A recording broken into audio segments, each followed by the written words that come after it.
ہم تابعین طب تابعین سے پڑھتے ہیں کہ فلاں مشکل آئی، انہوں نے کیا ہے فلاں آیت کا ذکر کیا، اللہ پاک نے اس کی برکت سے کیا ہے ان کا مسئلہ حل کر دیا۔ آج ہم بار بار پڑھیں تب بھی کیا ہے مسئلہ حل نہیں ہوتا۔ آخر وجہ کیا ہے؟ حضرت یونس علیہ السلام مچھلی کے پیٹ میں تھے، قرآن کریم کہتا ہے آپ نے 100 مرتبہ 1000 مرتبہ نہیں، 1 مرتبہ کہا لا الہ الا انت سبحانک انی کنت من الظالمین، بارگاہ الہی میں دعا قبول ہو گئی۔ نہ صرف قبول ہو گئی بلکہ کیا ہے مچھلی کے پیٹ سے آپ زندہ نکالے گئے، پھر ایک نئی زندگی آپ کو نصیب۔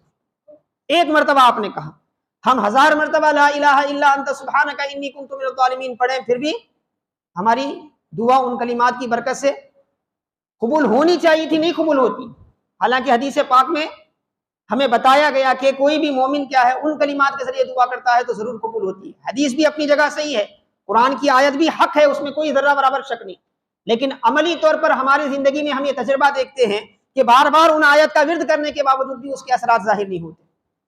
حضرت ایوب علیہ السلام صبر کی اعلیٰ منزل سے آپ گزرے، لگ بھگ مفسرین فرماتے ہیں 12 سال تک آپ مختلف قسم کی بیماری آزمائشوں میں رہے، 1 مرتبہ بھی کیا ہے کچھ نہیں کہا۔ جب شیطان نے کچھ ایسا معاملہ پیدا کیا تو آپ کے دل کو چوٹ لگی، آپ نے اسی حالت میں 1 مرتبہ ان کلمات کو کہا جو قرآن نے ذکر کیا سورۃ الانبیاء پارہ نمبر 17 میں 1 مرتبہ کہا آپ نے، کیا؟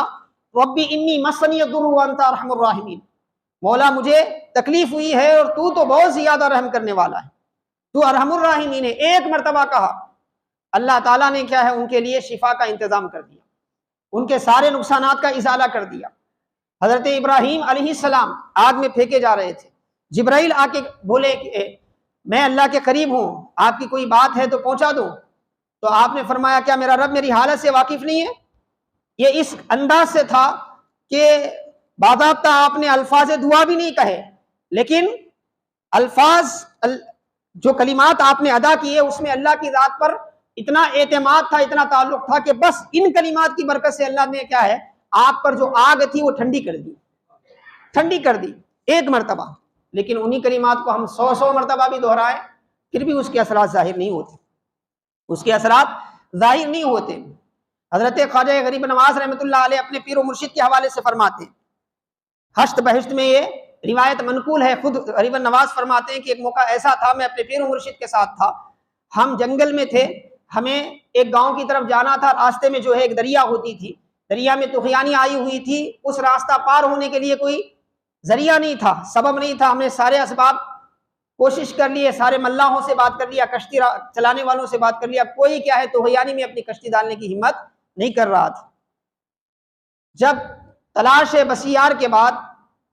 میرے شیخ نے مجھ سے کہا کہ آنکھ بند کر دو، میں نے آنکھ بند کی، انہوں نے میرا ہاتھ اپنے ہاتھ میں لیا، اس کے بعد کہا کہ آنکھ کھولو، تو ہم نے آنکھ کھولا تو ہم اس کنارے سے اس کنارے تھے، اس کنارے سے اس کنارے تھے۔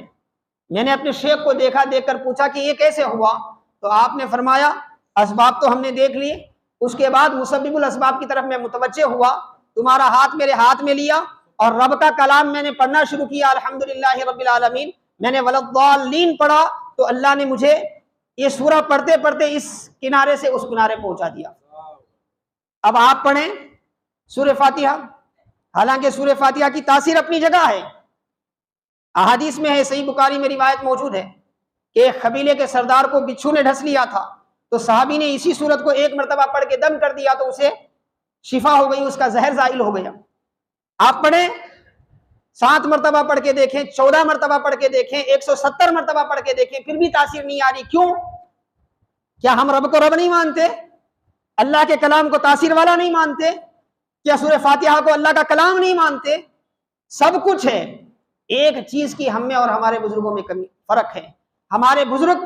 اپنے کھانے پینے کے معاملات میں حلال اور طیب کی جو قرآن نے حکم دیا تھا اس کی پابندی کیا کرتے تھے، اسی لیے ان کے لفظ اللہ میں بھی اللہ تاثیر عطا فرماتا تھا۔